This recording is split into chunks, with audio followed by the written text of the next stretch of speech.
Hey guys, so we are doing some grammar stuff. You should have in your emails the documents and the worksheets to go along with this. I will essentially be emailing you all the stuff that I'm going to be reading from, but to help with the lesson and the different types of learning that we have with you guys, I'm going to read these out loud, and then I'm going to prompt you to do the worksheets. You'll send them in to me for your grade, and that will be class. So it's probably not take us a whole hour like we usually don't have in class. So we're talking about apostrophes and commas today. So let's start with apostrophes, and I have take out your oatmeal, how to use an apostrophe. And I'm just going to read this to you as we go along. Probably have it on the screen so you don't have to see my face reading this whole time. How to use an apostrophe. Is it plural? Plural means more than one. If it's plural, don't use an apostrophe. For example, I saw 2 kittens riding a goat. Goats are great for transportation. 2 exceptions. Is it a single letter word? For example, there are 2 T's in kittens. Then it's okay, but you can also do this. There are 2 T's in kittens. Second exception. Is it a number or abbreviation? For example, 90s fashion was a bit awkward. Just say no to hammer pants. Then do this. I attended college in the late 90s and early 2000s. Alright guys, flip the page. Is it indicating possession? Use an apostrophe. Possession means to own something. For example, Bob's hat was made out of jelly beans. But watch out. Is it plural and possessive? For example, the soldier's rifles were no match for Bob's amazing lightning pants. Then put an apostrophe after the S instead of before. Unless it's a word that's already plural, such as children, then you write it as children's, children, apostrophe S. Is it a contraction? Use an apostrophe. A contraction is when you omit a few letters. For example, I cannot or can't believe you fit that entire watermelon in your mouth. I do not or don't like putting honeybees in my underpants. I would not or wouldn't recommend scuba diving inside a volcano. It's. Are you trying to say it is or it has? Use an apostrophe. For example, it's or it is unusual to put crickets in your coffee, but I do it anyway. Or it has been a fun day. We should go to the velociraptor petting zoo more often. It's without the apostrophe. Are you indicating possession? For example, the velociraptor is known for its cute, playful nature, but its inability to sing in key is unfortunate.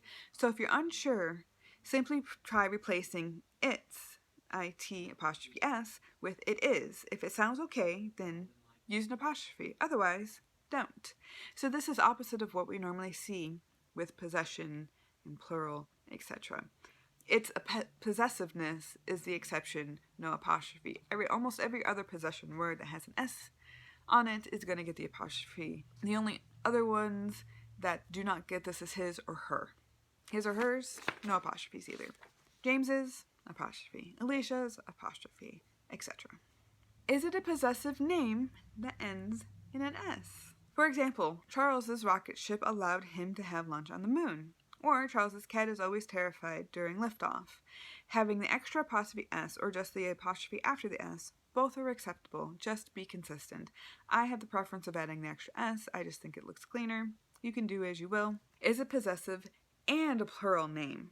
Then stick it after the S. For example, the Johnson's Moonwitch recipe was very famous.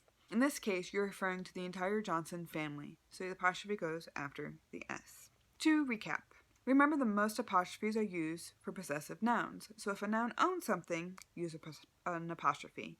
Bob's jelly bean hat became sticky in the scorching sun. Or use it for contractions. Bob's going to the store to create a bacon hat instead. And if it's plural, don't use an apostrophe. Bacon hats do not melt, and they smell wonderful. Lastly, when in doubt, don't use an apostrophe. Alright guys, so for this lesson, you are going to be completing this worksheet. It says practice 2 on it. You have the 15 questions in the front. You have 11 through 20 and then 21 and 25. I know that the numbers don't match up. They're from 2 different worksheets that I spliced together. But this is going to be your classwork. Now I'm going to talk about run-ons and comma splices and commas in general, and you're going to have another worksheet to do. So a run-on sentence is a problem that occurs when 2 independent clauses are not separated. I want to buy a new car. I am saving my money. A comma splice is a problem that occurs when 2 independent clauses are separated by only a comma. I want to buy a car, comma, I am saving my money. Eliminating run-on sentences and comma splices. 1. Use a period and a capital letter to make each independent clause its own sentence. Remember, we were talking about independent sentences, compound sentences, complex sentences. Same kind of thing we're talking about where the commas go. I want to buy a new car, period. I am saving my money. 2. Separate independent clauses with a comma and a coordinating conjunction. The coordinating conjunctions are and, but, or, nor, for, so, and yet. I want to buy a new car, comma, so I am saving my money. That is how you create a compound sentence and eliminate run-ons and comma splices. Alright, so let's talk a little bit more about coordination. 1. 2 independent clauses can be joined in the same sentence with a comma and a coordinating conjunction. The coordinating conjunctions, again, and, but, or, nor, for, so, yet. I studied hard, comma, so I should do well on the test. 2 independent clauses can be joined in the same sentence using a semicolon and a conjunctive adverb and a comma. Conjunctive adverbs are consequently, furthermore, however, instead, meanwhile, moreover, nevertheless, nonetheless, otherwise, therefore, thus. However and therefore, the 2 more common ones that we use, and it's always end the sentence, semicolon, however, comma, next complete sentence. That is how that works. So, I studied hard, semicolon, therefore, comma, I should do well on the test. Lastly, number 3, 2 independent clauses can be joined in the same sentence with a semicolon. I studied hard, semicolon, I should do well on the test. We talked about this the first couple weeks of class because that was one of the things you had to do for our first paper. It was your stylistic test, was to use semicolons. So we have talked about this before. Hopefully, refresher is nice. So now you're going to do activity 1.1. If the word group is a run-on sentence, because there is no separation between the independent clauses, write RO on the blank. So if it's a run-on, write RO.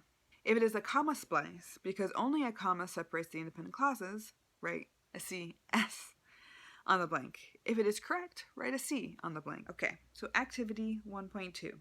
Combine the independent clauses according to the directions given. Example, use a subordinating conjunction to change one independent clause into a dependent clause. For example, a blind contestant recently appeared on the television show Jeopardy! Producers had to make only a few changes. We combine those together. When a blind contestant recently appeared on the television game show Jeopardy! Comma, producers had to make only a few changes. So now you will do the same thing to the next 9 questions here. And then you will do activity 1.3, which says alone, because you don't have any classmates right now, they're with your classmates, sorry. Compose another independent clause to follow each independent clause given here.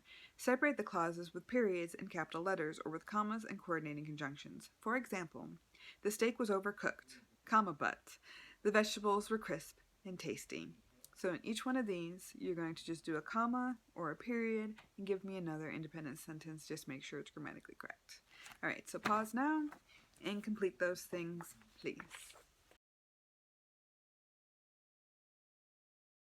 Alright guys, so you should be done. That's all I have for today for you guys. Once you are done with your worksheets, please either scan them or take a picture of them, a really nice picture so that I can actually read them, and submit them to me via email so that I can give you your participation grade. You'll get a 4.0 for doing it, and I'll share with you guys my answers after you submit them to me, not before. So, alright guys, I will see you next class.